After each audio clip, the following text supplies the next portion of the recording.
You're obsessed about being better than the previous version of your own brand. I am the founder of Kara Club. I'm also a professor at NYU. I teach luxury strategy, marketing, etc. I've been on Forbes 30 under 30 list for marketing. I recently won an award. It's like the diversity in luxury leaders list. If we're going to ask the question, how to build a luxury brand, at the core of luxury is excellence. That is the foundation that everything else is built off.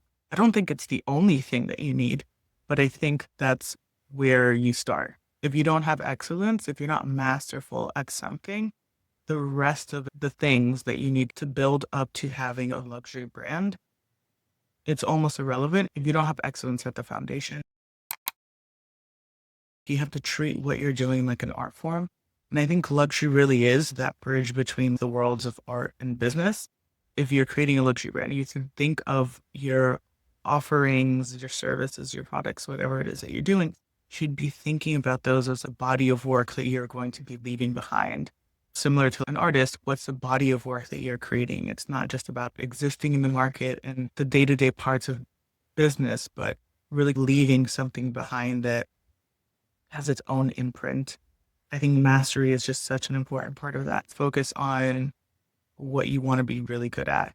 And you have to be passionate about taking it to an unreasonable level of dedication and passion. I don't super love the word passion when it comes to luxury space because to start and grow a luxury brand, it requires not passion, but obsession. It's almost like a compulsion. Perfect, amazing, incredible version. You are obsessed with that process of improvement. You almost can't stop thinking about this thing. You want to keep perfecting it.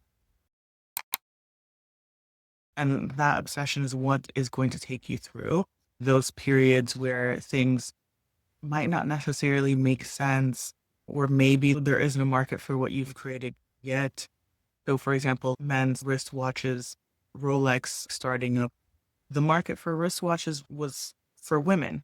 Men had pocket watches. And so this obsession about creating the perfect wristwatch was for a market that didn't exist. And sometimes that is the case. In the luxury space, it's always about raising the bar, raising the standard, and upping the level of mastery and excellence. You are constantly in this process of creating things that don't exist and pushing things to the next level. You are not just trying to outdo the competition. Sometimes the competition doesn't even matter. I think there's an obsessive part about building and growing a luxury brand that cannot be overstated.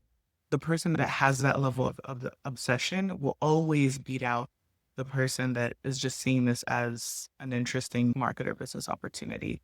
You want to build a luxury brand and really create a substantial body of work that you can look back on, that you constantly push the needle, you set a whole new standard for everybody else. I think you have to be obsessive about pushing the boundaries of not good, but great. You have to be pursuing greatness. If you are really interested in building or growing a luxury brand. And I don't think there's a right time or a wrong time to do it. Of course, the best time to have planted a tree was 20 years ago.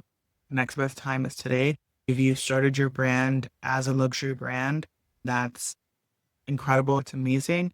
A lot of businesses are not in that place. Sometimes they move into the luxury space over time. Sometimes they're started by somebody that didn't have experience in the luxury world. Sometimes you have people that have a luxury business, but they don't necessarily have a luxury brand. It's not one and the same. So maybe how they appear in the world hasn't translated to how the business represents itself. So maybe they're still fighting that battle of having to justify or prove that they're the best at what it is that they do. So you can think of a brand as a set of expectations, and the business being the delivery of those expectations. If you buy something from a brand that you don't have very high expectations for, and they deliver not very high on that barometer, then you're fine. You're satisfied with your experience. If you are working with a brand or you're buying something from a brand that you have very high expectations for, you expect the delivery to match that. So sometimes you do have companies that the delivery of their services is at a luxury level, but the expectation that is set for them isn't there. So people aren't looking for them. They're pleasantly surprised at the quality and level of the delivery, but they built that universe around themselves. So sometimes building a luxury brand comes from that frustration of, I know that we can do this.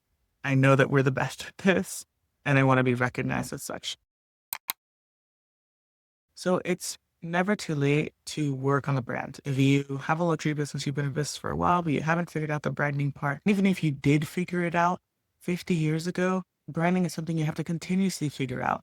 How do you market? How do you represent yourself as a brand? What kind of ritual? Once you create a body of work, how do you pull from that to then develop a deeper narrative around your brand?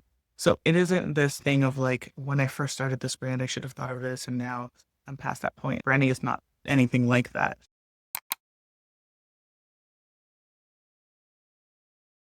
Sometimes people think that luxury is all about aesthetics. If I use marble, if I use gold, if I polish up the outside, I can create that expectation of a brand. But then if you don't deliver on the other end of that, it's really a two-sided thing. You have to set the expectation, and then you have to be able to deliver on that expectation in order to be truly a luxury brand. It's not an aesthetic, it's not a style. It's really about standards. What are the standards that you as a brand are unwilling to budge by? Excellence, mastery, that's a start. But then it's, what are you willing to say absolutely no to because it's just not the right fit for you? The direction they're going doesn't match the vision of what you're willing to do, would jeopardize the quality of what you're working on. You do have to create a set of standards. So those standards, that's what creates this North Star of quality, and that expectation of consistency. As a client, you don't have to wonder what kind of experience you're going to have. You feel comfortable paying a premium, knowing that things are going to be top notch, taken care of. It's going to be a smooth, seamless experience. If you are just in the world of business to make money, I think there is a place for luxury strategy, especially at the level of prestige, premium, and mass luxury. You can definitely take things from the luxury space and apply it just as business strategy. But I think if you are truly building and trying to grow a luxury brand, you have to follow through with that through every aspect of your business.